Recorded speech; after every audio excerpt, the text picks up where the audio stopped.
زنک جان حالا زنک جان حالا خونه مهمان آمده گه فقدیم جونو میکو میگو که بزرچه برم یک کارتشکه بخرم بیارم یک کارتشکه بیارم که ای بیو مردک ما برم اول میدونن کمی سردی عرب شوی قیمتی بر میکنن کارتشکه را که هم جورت بشیم تیز برم تیز بیو مردک نخیر مایلا او بیو مردک ما برم گوش که زنک جان اینا 50 سومان همش بگی بیو این قمی کارتشکه بیارم بسری بکنیم بخریم مایلا تیز بیو نکی مایلا مردک رفتم خوش آمدی فقط جان خوش آمدی خوش آمدی رحمت باور کردی در پی خدمی تو بایی کارتشکه ارزان شده کارتشکه ارزان شده یانگت بازار روی کردیم گفتم این کارتشکه بیار بسیاری کارتشکه بیارم بخریم بیو یا گرز قشلق بیو میم نصیبش میم بودا هوا میگردی یانگر بگی با خالی کودا کو کدا میبروی ای بودا هوا خوبه ده بو قشلق خود اینجا آخه تیجان همه خوبه تیجان خانزانه خورخت سوزه رحمت تیجان حیات چخیله رحمت ای گیا کسان بوده سوال ببینم الو سلام علیکم ما چی؟ موشین زد؟ چی گپای تینجا کیا موشین زده بالیسه برداشا کیا بالیسه بردن سادی جون مایل خوب مایل تینجا ای فخر جون داری پی خدمی تو بایی کارتش خرا در پیش بزرچه موشین زده یانگاما اوه اوی با چیکو میکنیم میریم پروانه که زیب نشو ولی میخیزم برای تو تخبیران میکنم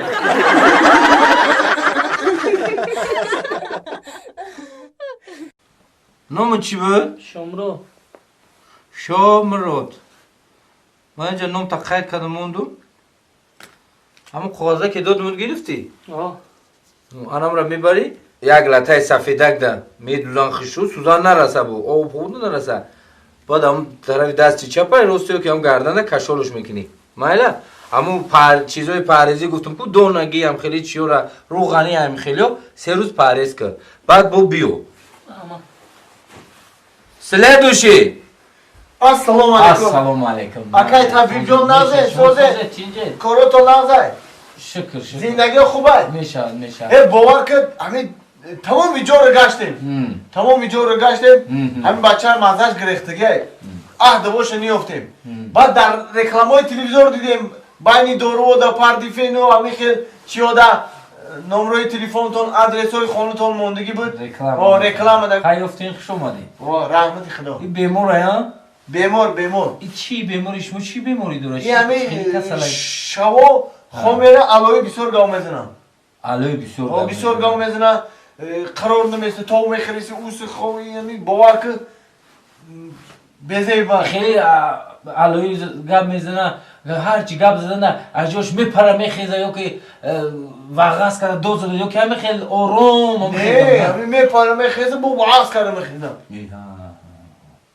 این ترسیدگی داره یکی از من چی مینویسم با این از هو درختای بسیار تباباتی ایده درختای تباباتی ریشه‌های هم را ما جوشاندگیم هر بیماری که میآید همه را استفاده میبره برای ما را رکلام میکنیم که بیاین انا را استفاده میبره پیش همین خوبش همین دقت میخوره از این نویستگی ما یا در دست راستش یا در دست چپش میبندن که در گردنش کشول میکنه بعد توقعش نمیمونید توقع خوب نرا که یک بار ضرور 3 روز پارز ای دونگی انا روغنی تخم هم خیلی چیزای ممکن نیست پارزیده هم خیلی چیزای وزبیله نمیخوره خب نام چیه؟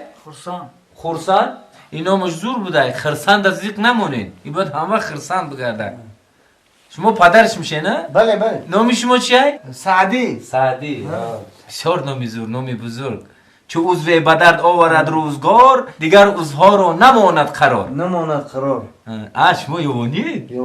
همون لحجه گبدن تو قرار گفتی برای همون زنده باشه انا نویسگی مرا یا در دست چپ یا در دست راستش میبنده یا که کشول میکنه فهمیدید بعد همون پارزی گفتگی ما استعمال کنه چند روز پس بیاییم ما 3 روز پس 3 روز پس ای دودزنی هم میمونه انشالله ای ای پارا ای جست نیم خیلی سکن سهر عبید بگم او همین وقتی خون میره کو آه. پیش خون میره استعمال کنه خور رو خب. کدوم وقتی خون میره همون وقت رحمت مایل خوش مایل، اومدی مایل.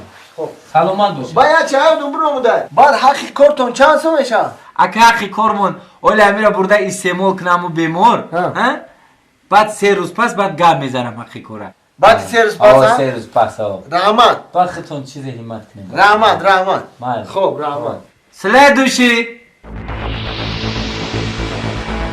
تموم اکو پهلدی تموم خوب شفا یافتی سلامت باشی خوش اومدی همین طبیب کجاشی؟ نه همین طبیب اکا همین طبیب کجاشی؟ طبیب مایه مکا شما طبیب ها، من. پوش جمعته تو خیلی مون درس رو چیکار پتینجا خدا می اون نیستی ما یوانی موجه بشین گپای بیا کو بیا تینجا تینجی بیا ها که تینجی چیکار پای باور که اکی طبیب جان او خیلی دارو بود او خیلی پرهیز بود یا بارگی بتر شی بچه ما اول علایی میخوام هرچی میگو و بعد استعمال داروهای شما همین خون میخواست دو زود واس کرده که همه میدوا همین قطعی اویلا مردیم در ایدمش ایدمی داره کجایی میدوا ما ایدمی همین میدویم هرچی ما در سکس زندگی نمیکردیم یکی باشم همین بالا خچو میپرتو او نغز دوخی او همون تبابت انمو خیلی تبابت میشوه با همون دویدن پریدن جاهیدن همه می برای تراش میگریزه او چی قدر که او بیمارش ما بچه خیلی میدوه شما منم خیلی ایدمش خیلی هنگا بدوین او سلامتی ده خوبه دویدن ما دویدن اوسه ها ما نفهمیدیم شما طبیب خلقین یا که معلم فیزکولتوره چای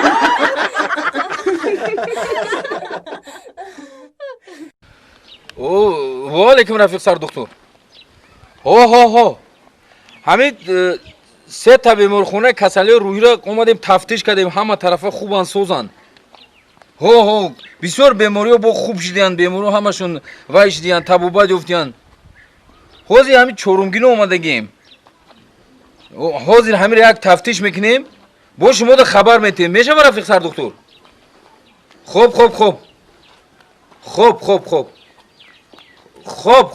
خوب رفتین خوب مالی خوب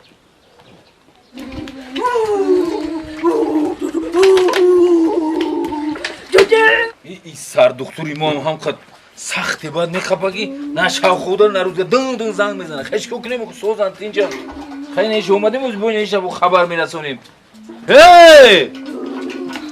هی دخترکو دخترکو اشالو السلام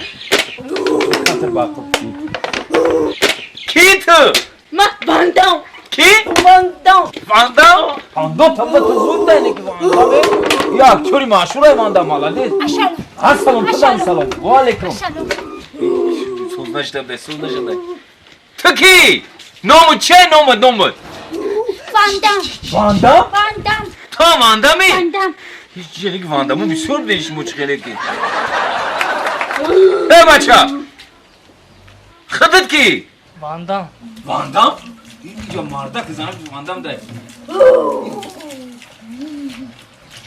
Kuri kalon kaç oda? Hey!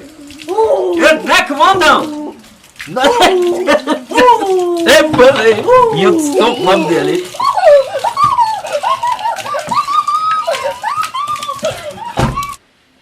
Salam aleykum. سلام علیکم Mo taftiş omadem ami devona khuna shmura. Kim direktörü devona khuna? ها مایو Khadati. او مایو السلام علیکم Assalomu alaykum. Chiga pay. Se ta devona khuna ra gashtem hama devono 100% shosh dagan. I akhida tarif qilgandan i bu megzarona 100% shosh dagan. Omadim chiga pay dari berin. Omadim daram khali hali o shapakabi. Ha mashlar ish darush obozi doran. Chigli shosh daniyo. آدم ایشان آبازی میکنن دیوان آبازی میکنن خبی نوبت همه مرا او شپیدن همه جو ما تر کنن های آب شبیدن که در گرمی سالخین شوی این خب که بسیار گم نظر سرقین شوی اون آدم کو یک طبعت نومی همه شم میپرسم میگم نوم چه کیته میگم هم اندم همه شم یک طبعت بپرسیده است میگم کیته میگم هم اندم زنش هم میپرسی میگم هم اندم مردش هم میپرسی میگم هم اندم همش با جمع اندم شدن چی که با این خودش یه بایا روشونسیون میکنن دروغ میگن در اصل میم باندم